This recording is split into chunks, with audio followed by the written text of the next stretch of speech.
mean, I think it's one thing to develop this sort of conceptual freedom to find ideas, anywhere in the world, if you're smart enough to look for them. It's another thing to fully absorb the logic that great ideas can come from anyone, anywhere in the world, and to really develop what we've called before, thanks to Tim O'Reilly's great terminology, the architecture of participation, to really build a mechanism inside your organization such that you're always discovering and filtering and moving along great ideas from within the walls and beyond the walls. So what have you learned in your journeys with Practically Radical about how organizations sort of absorb that logic and play it out?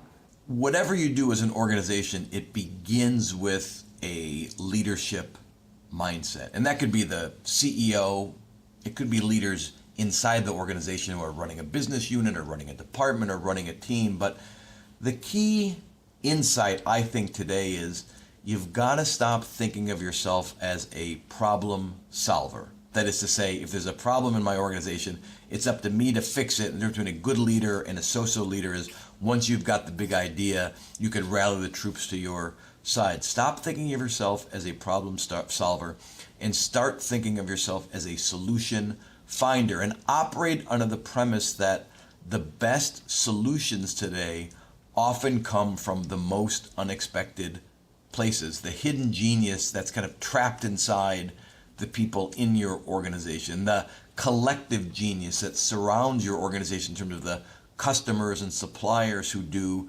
business with you. I mean, I'm just so, it's weird. In some way, we as leaders ask too much of the people we work with. Work too hard, travel too often, exhaust yourself in an effort to make the company successful. And yet at the same time, I feel like we don't ask nearly enough of the people we work with, in the sense that we fit you into a box or bubble on the org chart and we assume that's all you know. And what I realize today is that people are so smart, so passionate, so eager to express themselves in so many different ways above and beyond the narrow specialty we ask them to do at work, that if we can just begin to figure out how do we invite our colleagues to give us a little bit more of their brain power than we asked for, or how do we invite our customers who are excited about what we do and passionate about our company and its brands to play with us a little bit and give us a bit of their few of their ideas, a bit of their brain power. It's amazing the energy and innovation you can unleash. One of my favorite companies in Poly, these folks too, are the folks at Right Solutions, this fabulous, fast-growing software company in Newport, Rhode Island. They do very complicated, kind of makes your hair hurt software, multi-million-dollar, highly classified software for the Navy and the Coast Guard and Homeland Security. I mean, they play for really high stakes and are in a very serious business. So you think they would be a very top-down, secretive, regimented organization. It's quite the opposite. Joe Marino and Jim Lavoie, the co-founders, said, you know what, we want to create an organization where everybody knows from day one, just because we're the founders doesn't mean we're the smartest people here. And they've done several successful companies in the past. They're both in their 60s, and they realized, young people who are much closer to the technology, young executives who are much closer to the admirals and the decision makers of the Pentagon, they're the ones who really move the organization forward. So how do we create, as you say, this architecture of participation and make that possible? And the way they did it is through this internal stock market for ideas at the company, where anybody in the organization can float an idea, not at a meeting where you raise your hand, but in a real computer-driven stock market where people float ideas, other people invest quote-unquote opinion money in them, volunteer to help. And you look at that market today and it's displayed on a computer terminal, kind of looks like a Bloomberg terminal. And what they've done is they've really created a culture of ideas. So unpack that a little bit more because I think it, as you said, it's such a great story of an architecture of participation, and also this humility that's so rare among leaders to say, I don't have all the answers. They're not just great at right solutions, at eliciting lots of ideas and energy from the grassroots. They're also really good at sort of filtering out what are the ones that are going to get the most energy, which ones will really work for us and be the most relevant, which ones we can take from, great idea actually to something that's a product that will make a difference from the company. How do they do that? One of the challenges when as a leader you announce to your organization, we are really hungry for your best ideas, whether you're an employee or a customer, what have you, is you may well early on get lots of ideas, but of course most ideas are pretty lousy ideas. I mean, if every idea were a good idea, we all had billion-dollar companies overnight kind of deal.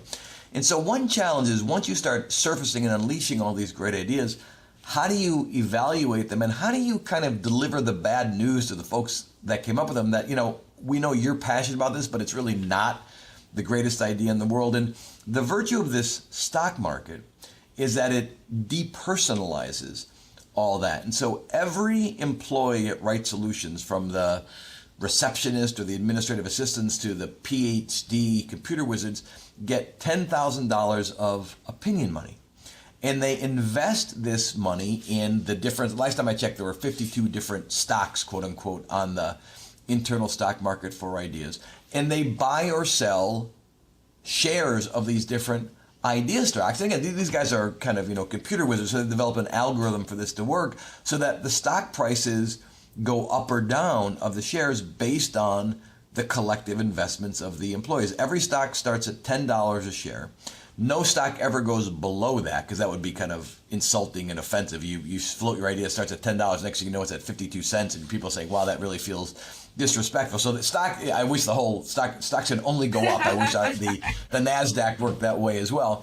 But if you float an idea in May and then it becomes October and it's still at $10 a share, you kind of get the sense that, well, that's a bummer. My colleagues don't think all that much of it. And by the way, it also takes some of the psychodrama, oh my goodness, I got drunk at the office Christmas party last year, my boss hates me now, and so every time I suggest something, they're going to say, well, no, that's not true at all, because it's completely depersonalized. The flip side of that is, and it's a great story where early on in the history of the company, some of the younger engineers came to Jim and Joe and said, one of the things they do is write software that trains Homeland Security first responders at a harbor, for example, about how to deal with a national security threat. And they had done very old-fashioned computer and almost paper simulations and so on for hazardous events.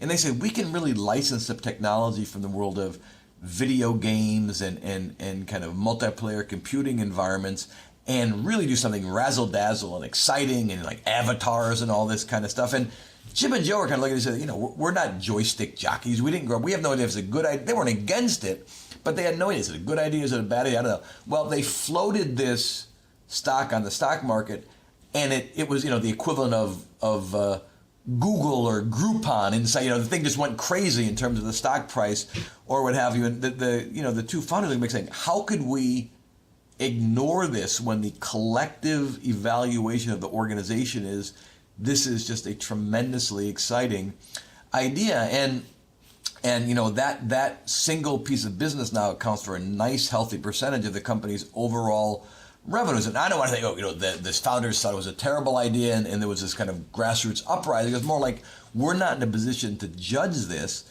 but the collective voice of the organization was so powerful they couldn't ignore it. And to me, the other key virtue of this system, and I'm not saying everybody needs to have an internal stock market for ideas, it works for Right Solutions, it might not work for your company, but it distinguishes between people who are creative and those who are merely extroverts. I really, Jim and Joe deal with a lot of very technical, very computer savvy people, and if your system of innovation requires people making dazzling PowerPoint presentations to one another and people winning each other over in meetings and open discussions and so on, sometimes the people with the best ideas aren't personally the best advocates for those ideas. There are plenty of people, you and I may be among them, who are kind of fast on our feet and agile with our conversation. Half the time we don't know what we're talking about, versus others who are really expert and substantive, and yet you put them in front of an audience and they're not very effective. And so this system really turns it into an idea meritocracy.